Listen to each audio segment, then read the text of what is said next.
24 तासात खून उघड, पत्नीसह 2 आरोपी जेरबंद. पालघर पोलिसांची वेगवान कारवाई. तलासरी पोलीस ठाण्याच्या हद्दीत घडलेल्या खून प्रकरणाचा अवघ्या 24 तासात छडा लावत पालघर पोलिसांनी 2 आरोपींना अटक केली आहे. मयत जयदीप माछी यांच्या खुनाप्रकरणी त्यांची पत्नी जेरी माछी आणि तिच्या साक्षीदाराला पोलिसांनी जेरबंद केले आहे. दिनांक 20 मे रोजी जयदीप माछी यांच्या खुनाबाबत गुन्हा दाखल करण्यात आला होता. पोलीस अधीक्षक यतीश देशमुख यांच्या मार्गदर्शनाखाली स्थानिक गुन्हे शाखा आणि तलासरी पोलिसांनी तांत्रिक विश्लेषण व गुप्त माहितीच्या आधारे तपास करत आरोपींपर्यंत पोहोचण्यात यश मिळवले.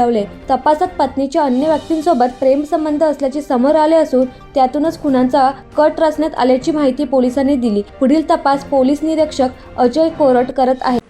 महाराष्ट्रासह देश विदेशातल्या ताज्या घडामोडी आणि बातम्या पाहण्यासाठी गुगलवरती जाऊन www.mumbai-deadline24.com या आमच्या वेबसाईटला भेट द्या. त्याचबरोबर यूट्यूबवरती जाऊन मुंबई डेडलाईन 24 हे चॅनेल सर्च करा. सबस्क्राईब हे बटन दाबा. आमच्या नवीन घडामोडी आणि ताज्या अपडेट पाहण्यासाठी बेल आयकॉनला क्लिक करा.